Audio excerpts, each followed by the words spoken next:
We are in a 2023 Toyota GR86, and I haven't driven one of these since 2016 when this was actually being sold under the now defunct Scion brand, and it was called the FRS. It was a car I really wanted to love, and I liked it, but I didn't love it because I just couldn't get past what I had coined a vacuum cleaner of a motor at the time. So I'm here to drive the second generation of this car to see if Toyota / Subaru have improved things in that department. Yes, there is a fraternal twin to this car. It's called the BRZ. The car was co-developed jointly with Toyota and Subaru. Subaru really leading the effort in the motor powertrain department, this being a Subaru flat 4 boxer motor. It now displaces 2.4 liters. It makes about 228 horsepower, 184 pound-feet of torque. So both power and torque have improved since the first gen car. But I really want to get it out on the road and get some driving impressions. So we're going to set off here. First blush is the clutch feels really light, not a whole lot of feel.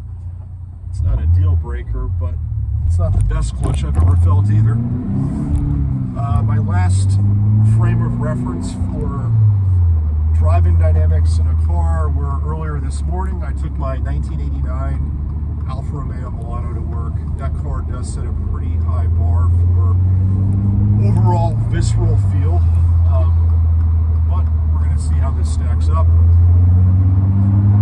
Just to kind of take us back to the early to mid 2000s,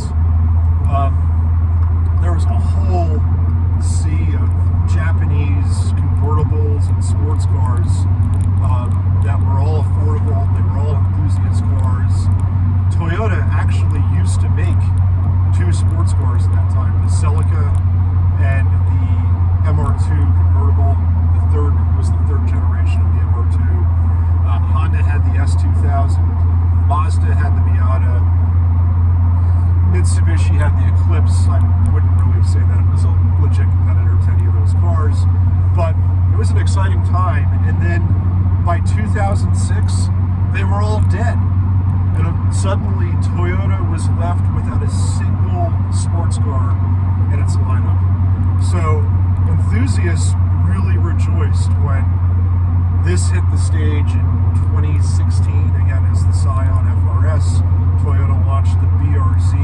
In parallel, it was a small two-seat, well, it does have vestigial rear seats, but nobody's really going to sit back there. It was a small, lightweight, rear-wheel drive sports car that emphasized fun to drive above, overall power and 0 to 60 and quarter-mile times. And the reviews were really, really stellar. Again, I drove one. I really liked it, but I just couldn't get past that motor. So let's see how this one sounds and feels. I'm going to switch into track mode here.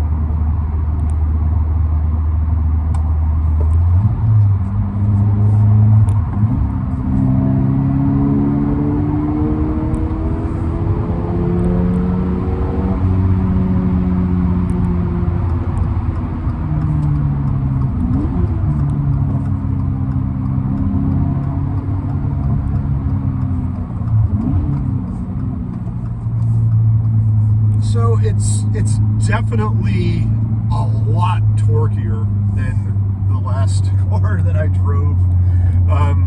That one just felt like a gutless wonder. This one actually seems to pull legitimately hard above 5,000 RPM. Let's get it into the next turn here.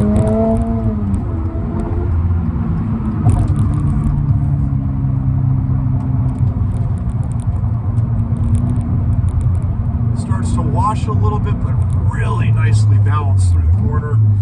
Very very nice under braking. Brakes are firm, positive, and we're off again, up through second gear.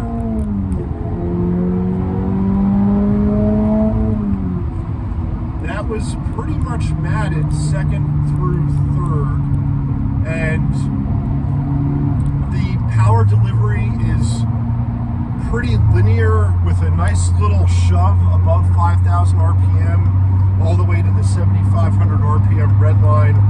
And my first impressions are, you know, this motor has taken some voice lessons. It definitely sounds better than the old lump that was in the Scion.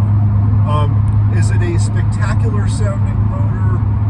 No. Is it gonna, you know, light your hair on fire? No. But it's acceptable in a way that you can kind of forget about it and enjoy the driving dynamics of the rest of this car, which are really, really excellent.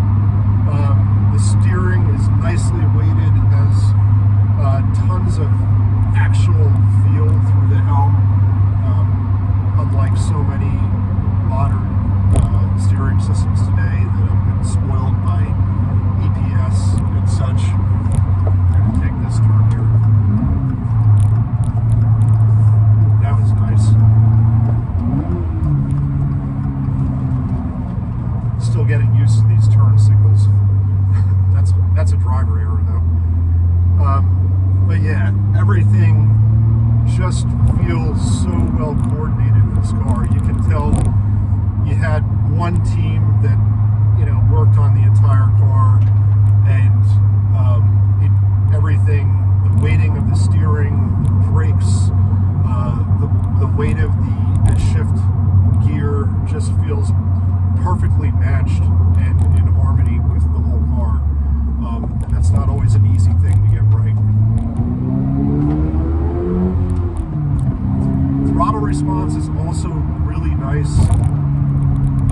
It is, I believe, an electronic throttle, but it feels, again, very linear throughout the travel of the pedal.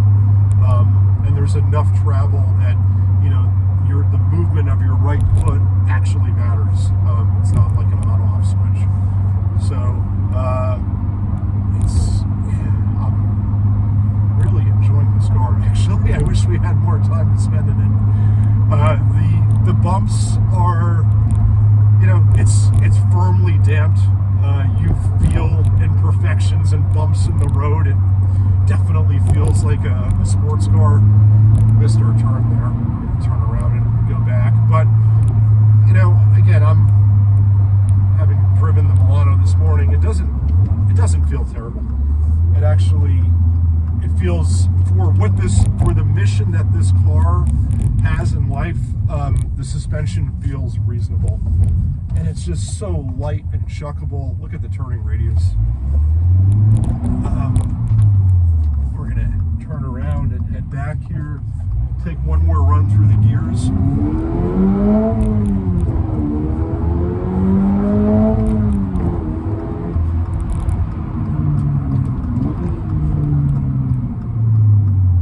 Yeah, that is really, really nice.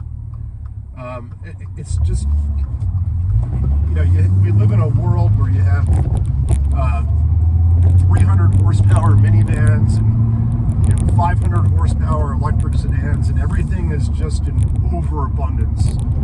And I really feel like this car feels just right. The amount of power is just right.